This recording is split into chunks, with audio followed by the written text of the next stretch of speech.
Hi, it's Christine. I'm just jumping in here to talk a little bit about these phases of our lactation careers. I've been thinking so much about this lately, about how we move through these different sort of large umbrella phases. And I kind of think of it as your student track, your novice track, and your leadership track. And it's not, it is a continuum that you move through from the start, but there's also places where it gets fuzzy as to which track you're really in.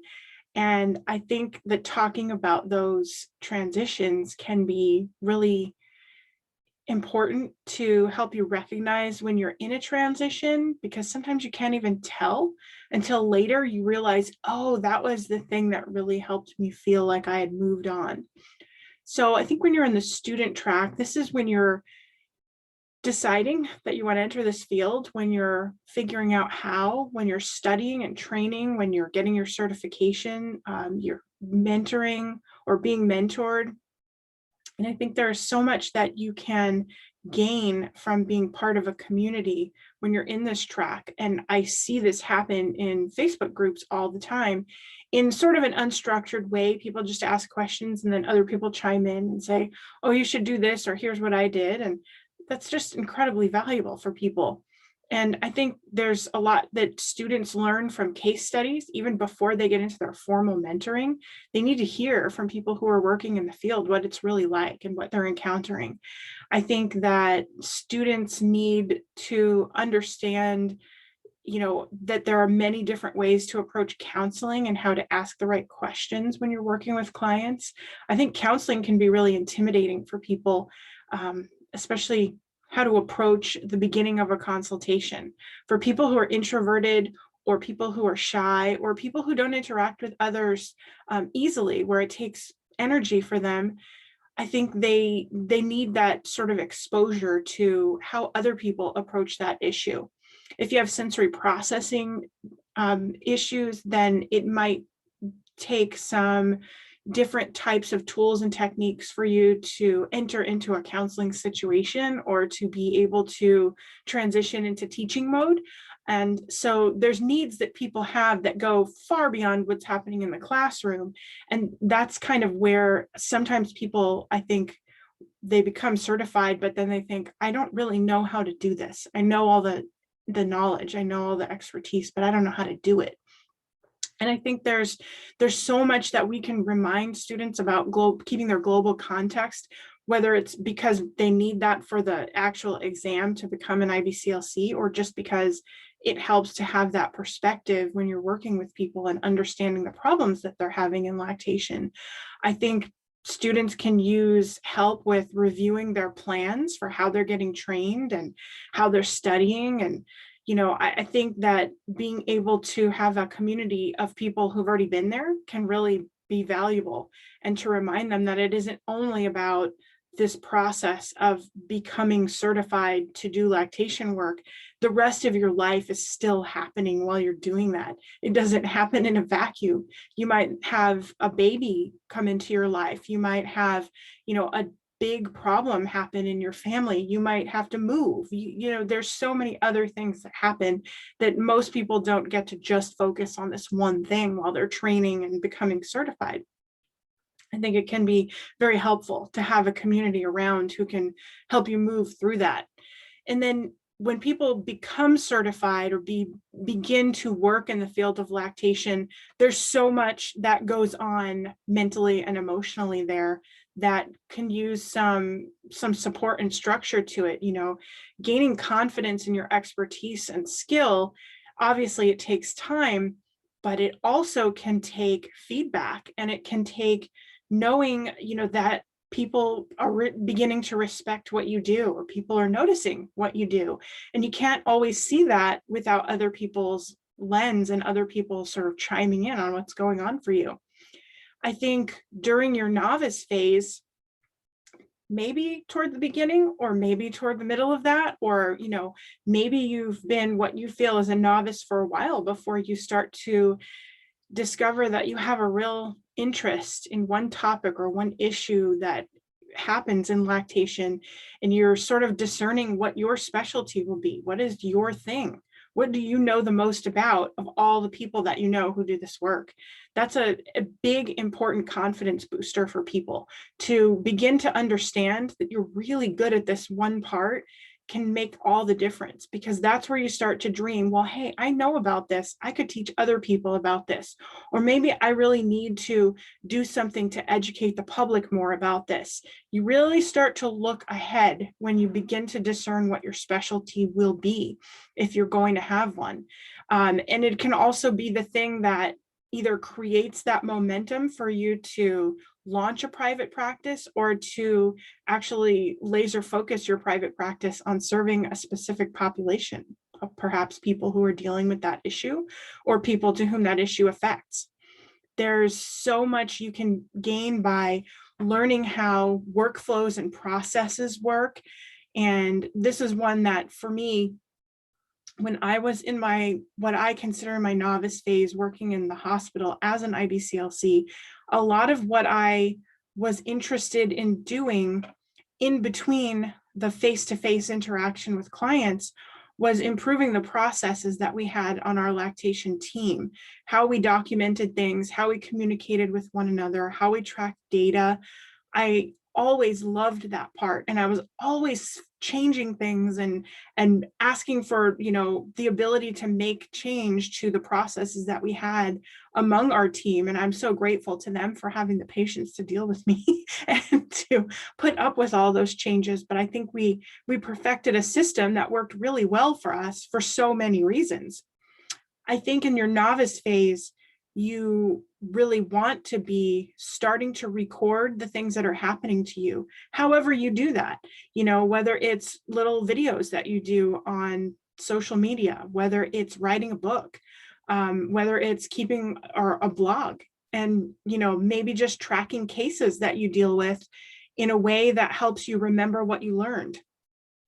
And then all the things that go along with working in the setting where you work, wherever that is, the professional skills that you need, the communication skills, the learning all those, what they call soft skills in the career world, that are going to help you in this field. And it could be that you're working in a setting where you have to learn grant writing, you have to learn how to talk to potential donors, all of those things that sort of go alongside the work that we do.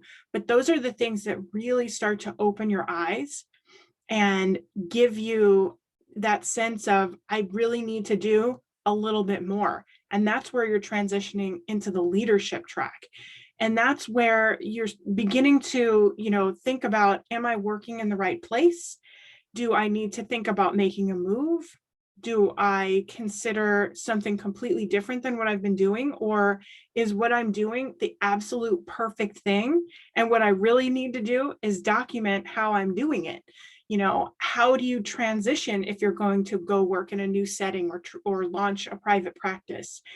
Building your network really wide. And I obviously advocate for people building their network very early on in their student track. I think you have to be building it throughout. And I think as you find yourself in the leadership track, this is where you see your network really starting to expand, where you're talking to people that previously you just read the articles that they published, and you're getting involved with important people, perhaps in your community, that have the ability to affect change for you. I think you're in your leadership track, you're thinking about what you might do after you retire, if you're working in a setting where retirement is an option, or you're starting to think to yourself, I know that I'm going to obviously get older, but I don't know that I ever want to stop doing what I do. So here's how I'm going to keep that possible, how I'm taking care of myself mentally and physically so that I am resilient. And as I grow older in my body, I can still do this work. I think that's an important thing to be thinking about in the leadership track. I think people who are approaching what they feel might be the end of their career, maybe they are ready to wrap it up and tie it with a bow, thinking about how will they tie it with a bow? Will they go out by writing a book? Will they go out by, leaving a memoir of what they've learned over time, the history of what they've seen in their career? Those things are really important for the future and for those in the student track and the novice track. There's opportunity in the leadership track to develop courses and presentations that help to educate and support colleagues.